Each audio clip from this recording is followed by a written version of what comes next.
Are we live? Are we live? Let me know if we're live because we got to talk about some unfortunate news that Jaxson Dart is out still with a concussion. He didn't pass a concussion protocol, so he will be out against the Detroit Lions. But I don't want to just talk to myself about that. So let me know if we are live, and we'll get rolling and talking about. I also want to talk about some of the other injuries and how they've affected the team. I know we didn't get a full preview on today's game or Sunday's game. So, but we are live. Thank you to the people. So I thought about putting together a little 10-minute reaction video, but I think we'll get some more information on stuff as information comes out just about how the Giants practice is and other stuff that I wanted to talk about. It's obviously frustrating with Jaxson Dart being out with the concussion protocol. The antennas went up yesterday, so to go through the timeline. Last week, he didn't practice at all until Friday, right? The Friday practice. But it was clear that he was out. And then so it felt like he was, going to be ready to go. They believed he was going to be ready to go this week. Wednesday is a limited participant in practice, which is that's part of the process. And then it was expected to be Thursday to be limited. Mike Kafka even said in his press conference Thursday that there was a chance that he was going to pass the passed the concussion protocol today. So you would have thought they would have had a good grasp of that. And see if I can even find Jaxson Dart will practice again Thursday per Mike Kafka. So that was there. So there was thoughts that he was going to clear the concussion protocol, but he was limited yesterday, which meant that's not a setback, but it wasn't a step forward. And then today was kind of checking my phone for the Mike Kafka press conference to get the news on if Dart wasn't going to play. So he's not going to play. I know there's they're being cautious. Maybe they hold him out another week with the bye. It's the concussion protocol, right? This isn't a knee injury. This isn't a hand injury. This is simply have you pass through the concussion protocol. And I actually would like to go and get a little more versed on what the whole concussion protocol entails for the NFL. I know they put together a baseline test for you at the beginning of the season, just so there's certain questions they'll ask you or whatever. I remember even doing those way back in 2012 where we did, we had to do a concussion, baseline test, and that was, BS college football. So he's out. It's frustrating from. I speak for most of us that the Giants are 2-9. Nobody's looking forward to. I can't wait to watch the Giants take on the Detroit Lions. But I think we all want to watch Jaxson Dart play, right? He's a first round rookie quarterback who's been performing well, right? So there's there's joy in watching him play. There in his 7 starts. What game did you walk out being oh, that was ugly? There wasn't perfection, but the Saints game was really the only game that ugly. Maybe the fourth quarter of the Broncos game, but that was on top of 3 great quarters of football. And if the defense didn't have an all-time collapse, and they win that game, and we're about as high as we've been as a fan base in a long time. So I'm looking forward to him. This is, and Mike Kafka also said that this is not about, taking it easy with him. This is simply he has not passed through the concussion protocol. I think they wanted him to play Sunday, but he didn't pass through. You can't talk to Dart. The media can't talk to Dart until he's out of the concussion protocol. So you won't get a clear answer on, what the setbacks were. And again, concussions hit different people different ways. Remember Daniel Jones against the Cowboys in 2021, he was back the next game. And then Sterling Shepard, I remember in 2019, he had missed 3 games or whatever and was set to come back. And then the night before that game against the Cowboys, he was I'm not feeling right, and then missed another few more weeks. So, I don't think that this is a guarantee that, Dart is through it next week, but I don't think this is something where they'll look at next week and say, well, let's hold him out for another game. It's you're either in the concussion protocol or you've cleared it, which means you don't have concussion symptoms. And I don't think they're going to stop him from playing a game to play it safe with something that he's been cleared from. Again, this is not an ankle or a knee or whatever. That's something that you can be having in the moment affecting you and then play through. It's now granted he could lie about these, and you can pass these concussion protocol tests and still be concussed, but there has to be some trust in the player there. Uh so yeah, I want to talk to the chat a little bit. I also, as we go through this, I think an injury that has not been talked about a lot is like the Paulson Adebo injury. And I know that there's, I'm even looking at the chat right now. Oh, we don't have to win meaningless games and stuff, whatever. But I do enjoy watching functional football. And Paulson Adebo being out has been a huge blow for the New York Giants. And we can do it's the beauty of live. We can look at some stuff right away. And it's not to sit here and say Paulson Adebo was balling for the Giants before he got injured. He wasn't, he had a couple of plays that he should have had interceptions on, but he wasn't able to pull them down. And, he's given up his fair share of yards too, but he's also, had 3 pass breakups, only allowed 1 touchdown in 7 games, 352 yards in 7 games. That's certainly not good. That's 50 yards per game. But in 4 games in 1 quarter, since he's been out, they've been rotating Deonte Banks and Corey Black. Those guys combined in 4 games in 1 quarter have given up 368 yards, 5 touchdowns, and only 1 pass breakup. And they've completed 23 passes on 25 attempts. So, like, just for comparison, Paulson Adebo is giving up a 64% completion percentage when targeted. Those guys are giving up 92%. Like, okay, that's a huge gap. Yards per game. Paulson Adebo is giving up 50 yards per game. Certainly not good. Those guys are giving up, let me see, do the math in my head, about 90 yards per game. Maybe like 85 yards per game when you include that 1 fourth quarter against the Broncos. Paulson Adebo is giving up 1 touchdown in 7 games. They've given up 5 touchdowns in 4 games. So it's certainly not to sit here and talk about, oh man, Paulson Adebo, this guy's amazing. And I do think he's better than what he played in those 7 games. I also think people didn't, even though Paulson Adebo was always a flawed player. It was just that he creates turnovers, and that's the thing he hasn't done. But he's always been someone that gives up yards. It's not surprising that he's given up yards as a New York Giants corner, or even had penalties, right? He's always been towards the top of the league in penalties. He had 3 in 7 games, which sounds good compared to the rest of the Giants, who, Drew Phillips has 9, Deonte Banks has 6. But it's just, with those other guys out, it's hard to call a defense, right? And you guys know me, I've not been a Shane Bowen defender.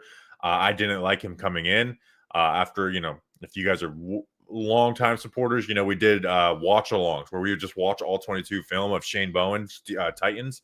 I'm like, this is very bland. And if you don't have a great, 4 guys that can stop the run up front, I don't think this is going to be some, great run-stopping defense either. And I've wanted him. I think he should have been fired after last year. I think he should have been fired mid-season. I do have a little bit of compassion for him over the last month, because it's just very hard to call defense when you've got one of those 2 guys out there. And I do buy like coaching and stuff make an impact on, like, why isn't Paulson Adebo getting turnovers and Javon Holland getting his hands on the football more? Or even though, Javon Holland didn't get his hands on the football with Vic Fangio as his defensive coordinator. Or why is Tyler Nubin looking like he's taking a step back? I don't blame the coaching on Deonte Banks and Corey Black being bad. I really don't. So, and then, to get back to Jaxson Dart, it's not playing it safe. It's simply he's still in the concussion protocol. And I don't know exactly what that goes, but until he passes the concussion protocol, he can't play. Again, maybe he's the one that's driving, the driving force behind this of, like, I don't feel right. But, even though, like, he has passed the tests in a sense, but there's no playing games with this. If he passes and they don't play him, I would disagree with that strongly. If he's passing concussion protocol, you play him. It's as simple as that. But if he hasn't, he hasn't. Like, it's not much for me to sit here and talk about for 25 minutes. It's pretty cut and dry. Unless he passes it and they say he's not playing, that's where we have a big, deeper conversation about this. Some other things, like I mentioned the corner thing. Kayvon's going to be out again. I know the Lions offensive tackle duo is really nice. Would be really nice for Abdul Carr to have a game to quiet things down a little bit. We'd spent 18 minutes on his his issue with the sleeping thing or not sleeping or whatever it was, and then his production. So I'm not one of these people who says, like, looks at all the pressure numbers that he has, because he does. He's very good in the pressure numbers and stuff. And like pass rush win rate, and say, see, sacks don't matter. Look, he's awesome. Sacks do matter. It's just more for a rookie, and he's putting together those pressure numbers. That's why I'm confident that these sacks are going to be a part of his game eventually, right? There's the whole sacks. Oh, pressures are more important. No, they're not. They're not. It's more important to have consistent pressure than to have, like, for example, a Kayvon Thibodeau 2023 where he has 11 sacks and he wasn't pressuring the quarterback outside of that. Like, it's more important to have consistent pressure, but sacks are that's the drive ender right there. That's the best play on defense outside of a turnover is a sack. And those matter. And there is guys that consistently get them. Myles Garrett, I know TJ Watt's having a little bit of a down year, but those guys, Nick Bosa, like, the best defensive ends get consistent sack production every single year. So it's not to sit here and say, Abdul Carr doesn't need sacks to be a good player. It's just simply, for a guy who is, 11 games into his career, I'm confident that he's a good player, right? It's as simple as that. So, and Greg, dude, it's Greg again. Always arguing with damn Greg. I'd rather have a third down sack than a second down pressure. You know who else agrees with that, Greg? Every single person to ever watch a game of football, or every single person who hasn't watched a game of football. Okay. But, go and quote every single defensive coach talking about consistent pressure. Okay. Did they not pressure in the Super Bowl 42, or did only the 6 sacks in that game matter? Or was the constant pressure that Tom Brady is under matter? Okay. So I'm not going to sit here and argue with damn Greg all damn day. But it is. Yeah, so Kayvon Thibodeau is out. Thomas Fidoni's out. He wasn't really playing. He got a handful of snaps when Daniel Bellinger was out, so that's not much. I do think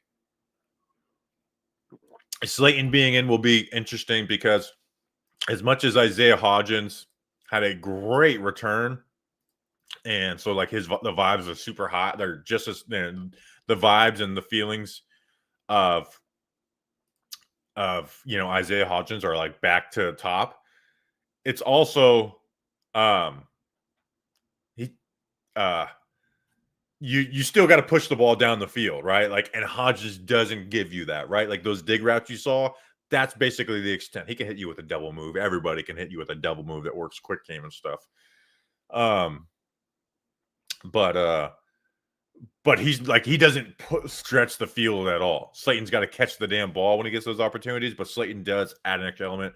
It allows you to use 3 wide receivers with this personnel, just like it did in 2022, the addition of Hodgins. But I still think they're going to do a lot of 2 tight end stuff. Greg, Bobby, you the man, but I got to bust your balls. I'm going to argue with Greg every single live stream that we ever do.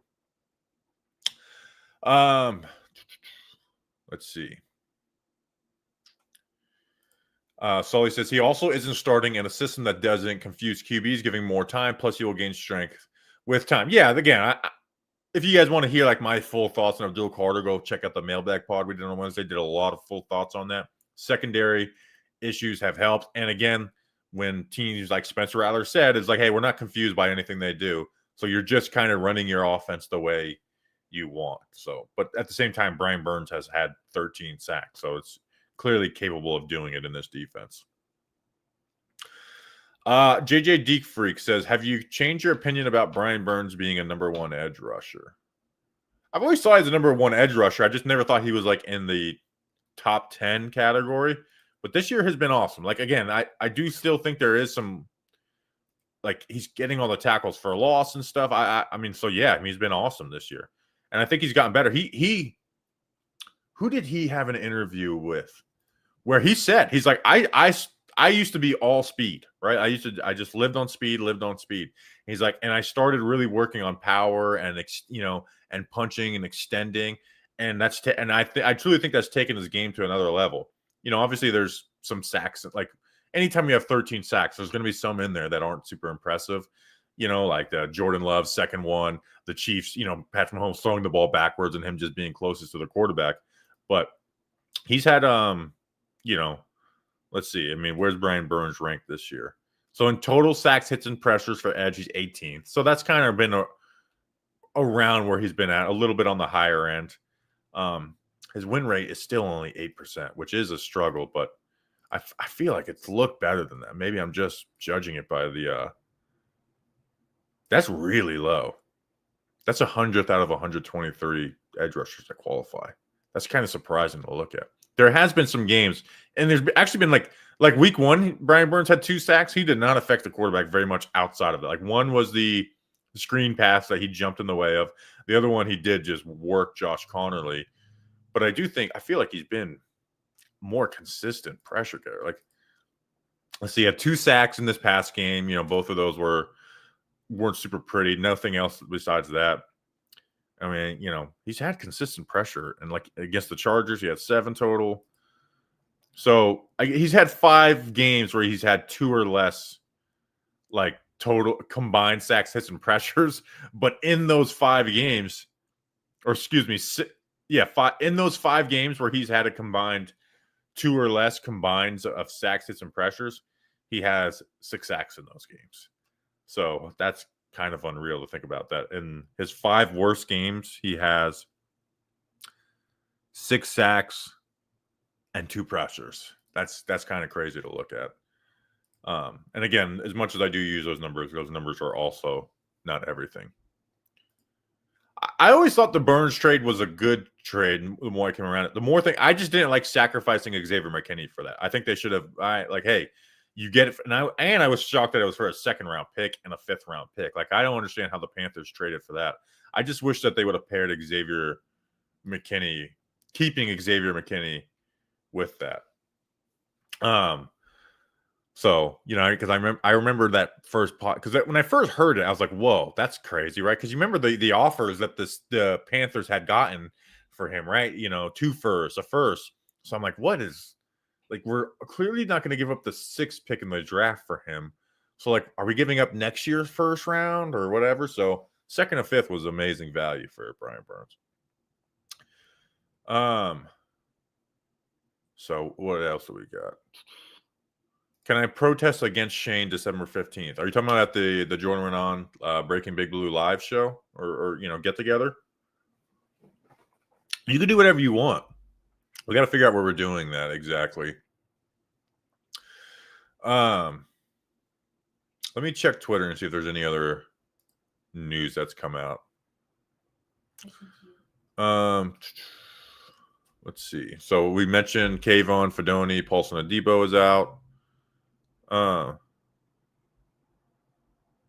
Let's see. Twitter wasn't working during rookie camp, so I have a list called Rookie Camp, and that's where I get all my information. Also, here's something that's weird. I'm surprised Jaxson Dart is out there like practicing in a helmet and stuff today. Like, I understand it's non-contact. I'm not worried about him getting, but like, as someone who's had a concussion and hit it, practice sucks. Even if it's not contact, it's like just the squeezing of the helmet is sucks. Like that, like you feel that shit in practice, especially when it's kind of cold out. Like, what's the weather looking like? And right, wish Danny King was here.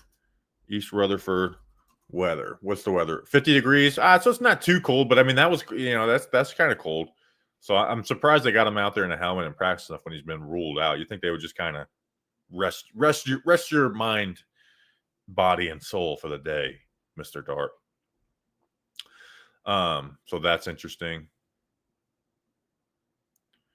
Oh, here's something. I'm looking at I'm looking at the rookie camp. Daryl Slater for NJ.com. NFL players, including Jaxson Dart, swear by smelling salts.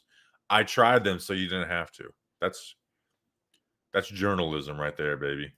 Which we were going to do smelling salts for something, and we just never got them. So I think we'll do we're going to do smelling salts at some point too, some type of podcast. And see Dart on the practice field. Jameis starting, right? So I think we'll see a similar playbook, right? Some of those high-low things. If you guys saw them on the film review where it's one side high-low, if that's not there, you get to the backside in cut. And that's where Jameis was able to find Isaiah Hodgins. And it'll be interesting to see how the Lions defend against that. We didn't give you guys the full preview podcast. But, you know, the Lions, especially with Paulson Adebo out, I'll be surprised if this game isn't a blowout. You know, and I go into all these weeks being like, it's the NFL. There's always a chance. Like, the Giants have a chance in this. But it's just, there's certain teams where you're like, man, what they do with their talent against the Giants' issues is just really asking to be, you know, have 40 plus points put on you, which I'll be interested in, because again, if they give up 40 plus points, I'm not going to come away from that game being like, Shane Bowen, how did they do it? I'm going to be like I said before, how are they doing that with Paulson Adebo? You know, I know how they're doing it, right? Their run game is great. The Giants' run game personnel is bad. And we have Corey Black trying to play corner on Amon-Ra St. Brown and Jameson Williams, right? And when Amon-Ra St. Brown goes in the slot, we've got a rotation of Nick Jones and Drew Phillips. I actually want to hit on that in a second too. Remind me of that. So like I don't know if there's much coaching. Someone's ringing my doorbell. I don't think that there's much coaching that can, you know, get you out of that. Hold on one second. I'm gonna blink my screen for a second.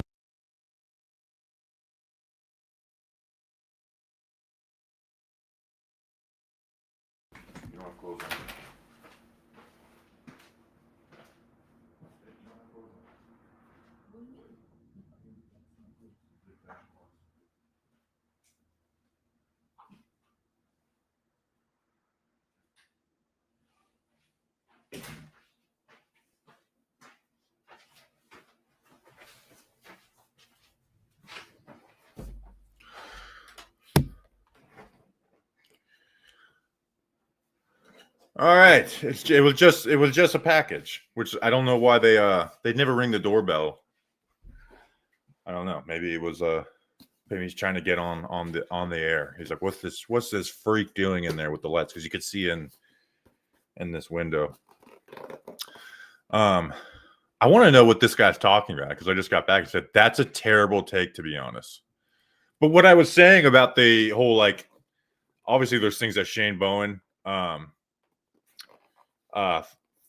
can do. But like, I remember 2022 Wink Martindale against the Eagles, and that first game against the Eagles in the regular season. And I was like, they scored 40 points. I don't know what Wink Martindale was supposed to do better in this game, because the Eagles that year, just no matter what you were doing, they had an answer for it, right? It was Jalen Hurts. I don't think Jalen Hurts can have a better season than that. Like, he truly, if Jalen Hurts played like that every year, he would be a top 5 quarterback.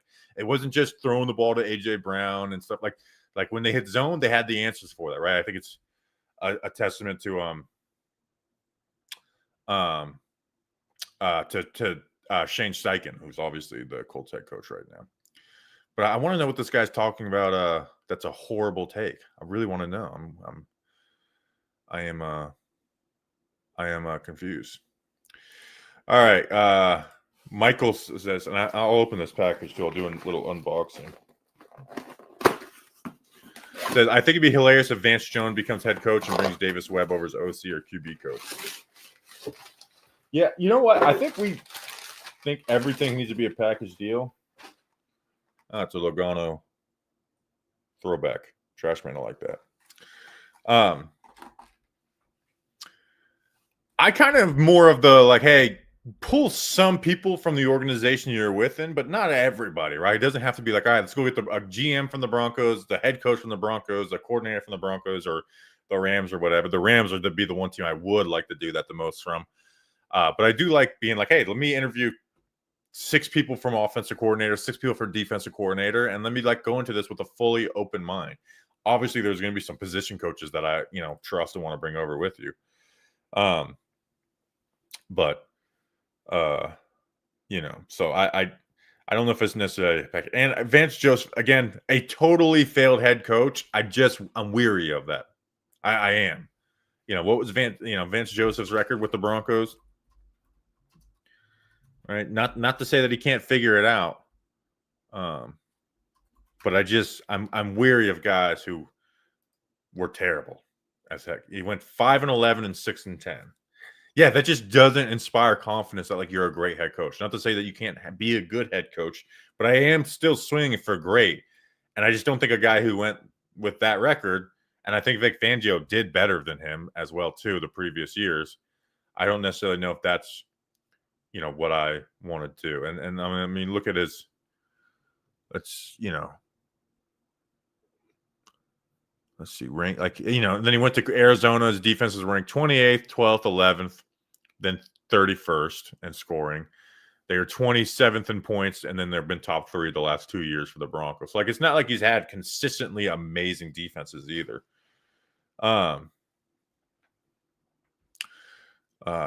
So this team has horrible depth. How do we build that overnight? Is it even possible? No, it's not something you build overnight. It's something you build by having good draft picks and solid draft picks and stacking those and not having busts at the top of the first round picks. So you don't need free agency to plug big holes and more moderate holes. It's that's how it was about being good at this. Again, I don't want to repeat myself. Let Dart sit until the bye week. Dart sits until he passes the concussion protocol. Again, once he's passed it, that means he's not having concussion symptoms again. Then I'm playing him. If he has concussion symptoms, I will be safe and not play him. Simple as that. So if that means he plays 2 more weeks, or goes 3 more without playing, then that's what it is. If he goes 1 more, if he plays next week, then that's what it is. It's just whenever he clears it. It is a very cut and dry thing. I don't understand how you could clear a guy for the concussion protocol and tell him you're not playing. I just don't know how well that goes over. Again, it's not a knee injury where you're like, man, I'm playing on this to 80%. You're either cleared from it or not. So yeah, you don't need to rush him back, but you can't rush somebody back from the concussion protocol unless you're just lying. And breaking the actual law, like rules of the NFL. Let's see. Let me get to a couple more chats.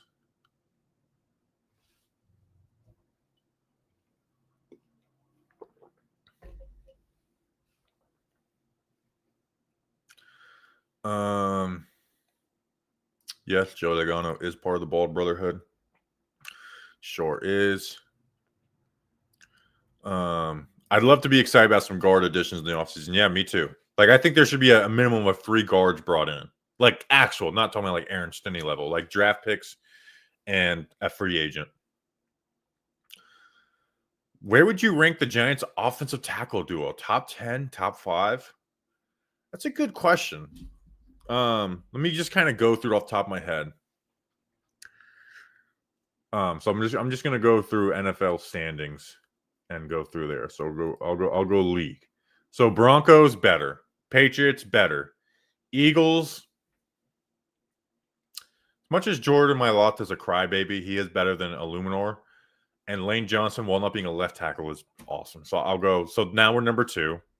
Better than the Rams, better than the Colts, better than the Bears, better than the Seahawks, better than the Packers. The Chargers, when they're healthy, I'll say the Chargers are better. Even though I don't think Joe Alt's been really good. I don't think Joe Alt's like made himself an elite left tackle already. I've seen guys beat him. Watching some film on him, that the elite tackles just don't have those types of snaps.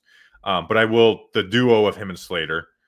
So now we're 3rd, better than the Bills, better than the 49ers, better than the Steelers, Bucks. unless I don't know. I don't know how good Luke Gadecki is. I know the Bucks paid him and stuff, so I don't know how good Luke Gadecki is. If Luke Gadecki's better than Illuminor, then I guess they're better. So let me just play it safe and say we're fourth now, better than the Jags. Lions is tough because Penny is elite. Penny Sewell's elite. Taylor Decker is better than him, but Penny's at right tackle, and I do think there's just more value at the left tackle spot.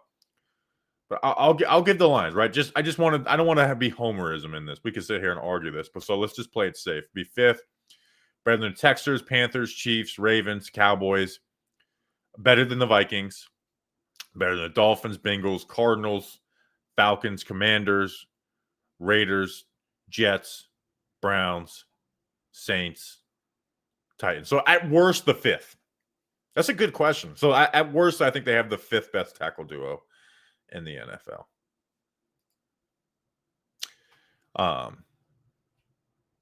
And I think that's Andrew Thomas being, elite and should be an award winner, and Jermaine Illuminor being consistently good in pass protection. There's more to be desired in the run game for Jermaine, but he's consistently good in pass protection.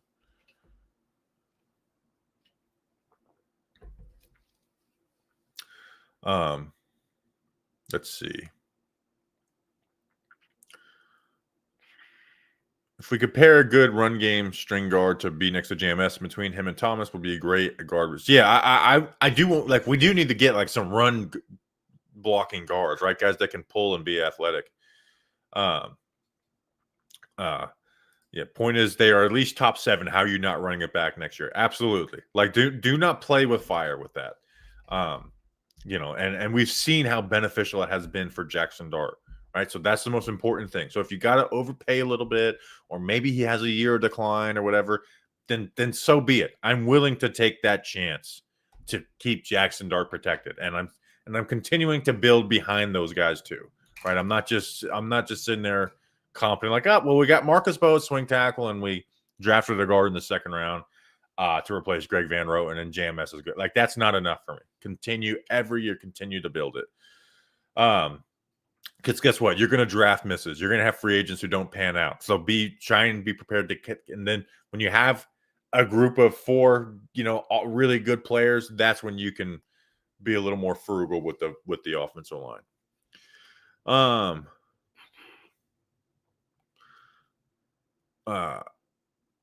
Let's see. Resigning Illuminor would be every new GM's first move and get the fan base excited. Yeah, here's where but I could also see Doug is seeing a new GM being like, I need more for my right tackle spot. Again, the only way I'm not re-signing Illuminor is if the Giants have the 2nd or 3rd pick or whatever, and they just know that there's a tackle that they're going to draft. That's the only way I'm landing on not re-signing Illuminor. And I haven't spent too much time looking at this class, but it doesn't seem like the people who have think that that's the case. Let's see. We're a little over 30 minutes. So we'll go for another 10 minutes or so. Again, this is a Friday show. I'm not trying to be here for an hour and a half or whatever.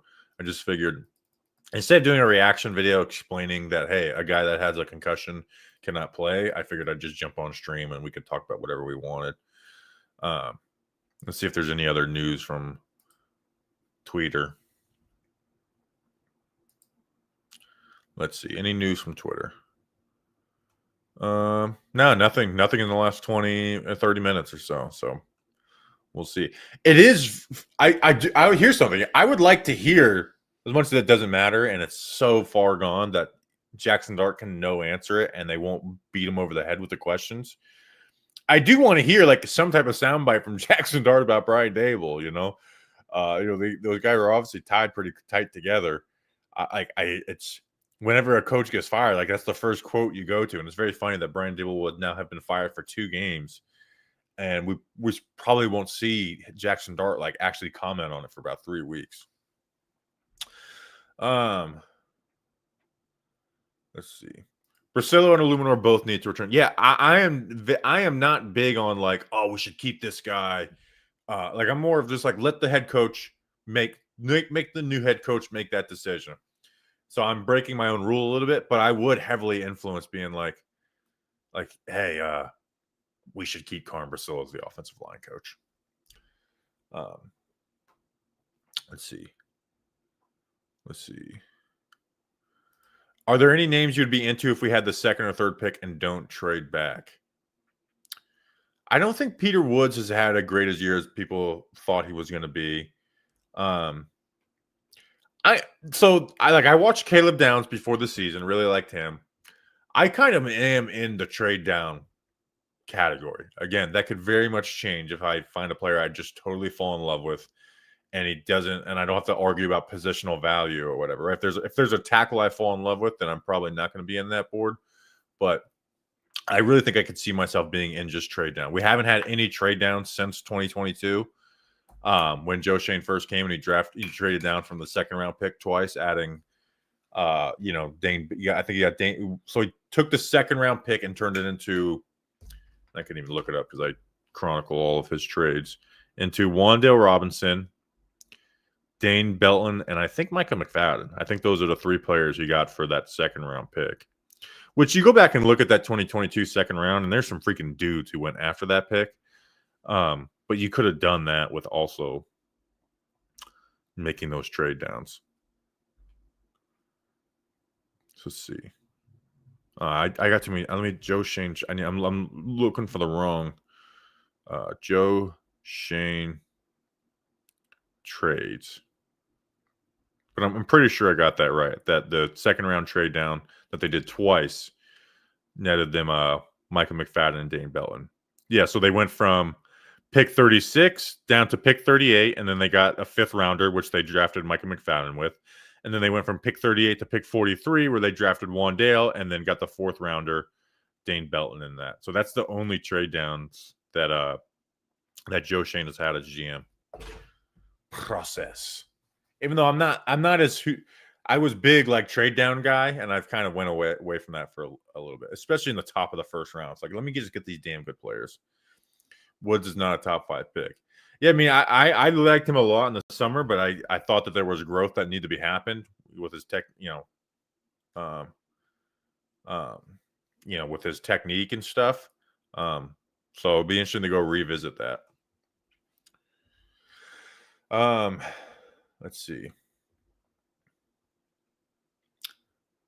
At this point, who cares? I mean, I agree, Captain America, but you're here. You're watching a Friday Giants stream, so the defense was extremely underwhelming. Yeah, it's. I'm not saying you got to care, but you're here, my man. Why is no one else reporting that he is out? Everybody's reporting that Jaxson Dart is out. Everybody. Who is nobody else? Are you saying there's nobody on YouTube that's made a video about it yet? Because be first or be best. I'm trying to be both. You know what I mean? You know what I'm saying? But I don't know what you're talking about. Would you draft Caleb Downs with a top 3 pick? See, that's just a tough situation that I'd rather just say trade down. All right.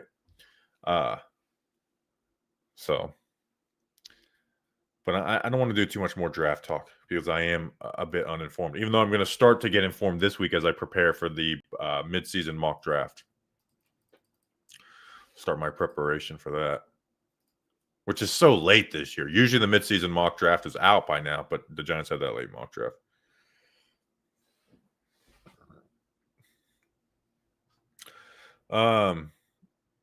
Let's see.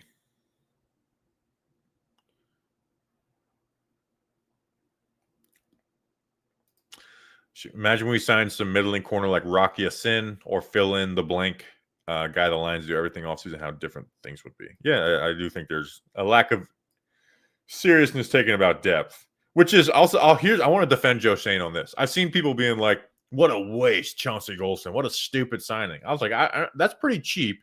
You have depth. And he got injured. He's never been injured in his career until this year. Like, I'm not going to blame Joe Schoen for that. Like, I'm not going to sit here and cry about depth and then be pissed off because some depth wasn't used because they've been somewhat healthy at that position. And he's been the one player that's been the injured guy in that group. So I'm not going to complain about that.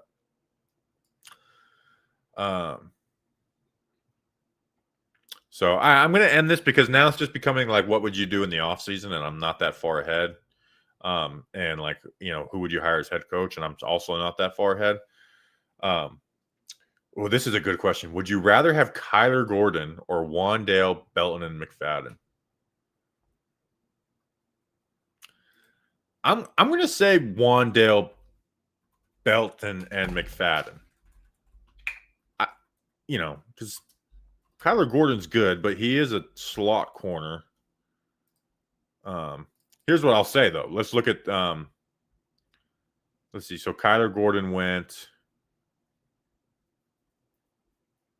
Where did he went after that? So they could have.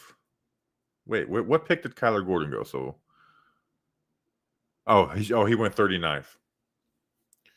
So I think I would have taken that, but I think where you can look at it is being like, man, you could have had, Cam Jurgens, George Pickens. I think I'd rather have Alec Pierce at this point, because if you had Alec Pierce, that means you wouldn't have had to tie money into Darius Slayton and slot receiver. Trey McBride, he was the clear tight end one in that class to me.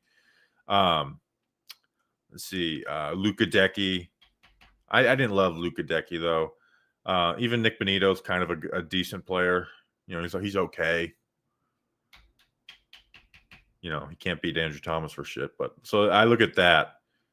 I will say 2022 was sometimes. Let me finish off on this. This is more about me personally than it is the New York Giants.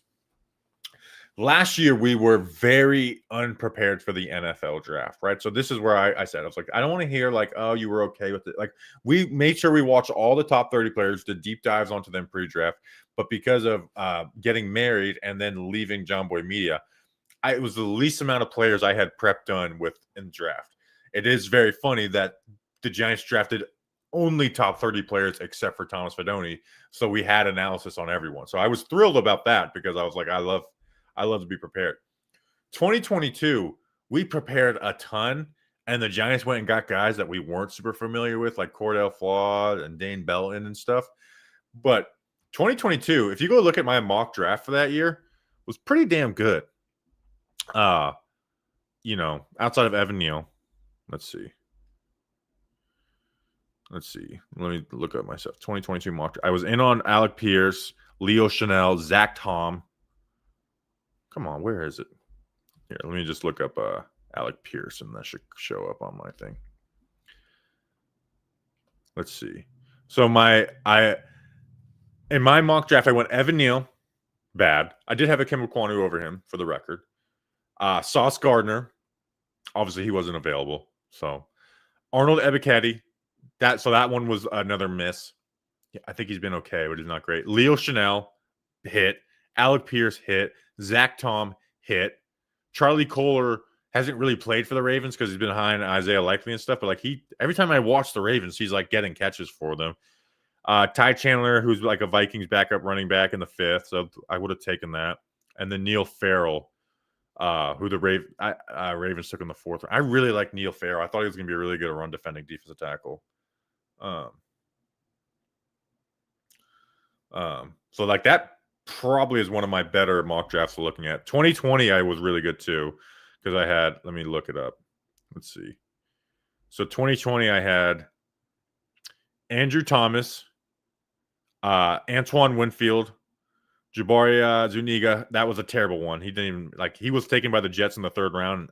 I guess he was like a total shithead because I think he was so maybe it's not me being wrong on that. He's just an idiot. Tyler Biadasz in the 4th round. And then Jack Driscoll, who's kind of been like a backup offensive lineman for a bunch of teams. The other guys, again, 2020, I wasn't working full time, so the 6th and 7th round picks are basically just like, hey, we watched these guys pick out of these group, right? But I had James Pierre, who was a UDFA. I had James Pierre in that. He plays for the Steelers and was like a very good contributor for them. So 2020 and 2022 are probably my best mocks. And you know what? All right, we're doing this exercise. All right. Damn it. We're doing this exercise. Let's see. What was my 2021 mock draft? Rashawn Slater, great. This is probably my worst one. Rashawn Slater, great. Joe Tryon in the 2nd, terrible. Dwayne Eskridge in the 3rd, terrible. Monty Rice, terrible. And then Dez Fitzpatrick in the 6th, who the Titans took in the 4th round. So I wouldn't have taken him in the 4th round. So 2021 is probably my worst. Let's go. So we did 2021, 2022, 2023. Let's see. My 2023 mock draft. Kalijah Cansey, sweet. Tyreek Stevenson, I know he's been an up and down player for the Bears, but I would have been happy with that at 57. A.T. Perry, miss. Ricky Stromberg, miss. John Gaines in the 5th. I think he's like a backup for the Cardinals. Payne Durham, hit. Jacqueline Roy in the 6th. I don't know what he's doing. Anthony Orji, I know he's like a player for the Saints in the 7th, so that's a hit. And then Anthony Johnson Jr., who's actually on the Giants in the 7th as well. And then let's look at early returns on the 2025. Or no, let's look at 2024. Let's see how good I did on 2024. Come on. Malik Neighbors hit. Christian Haynes, he doesn't play for the Seahawks. I think Gray Zabel got injured, so he'll play this week. Cam Cutchins hit. Devondre Sweat hit. Cam Hart hit. Isaac Garendo hit. So 2024 was very good for me too. Christian Haynes would be the one that's still to be decided. Let's look at early returns on the 2025.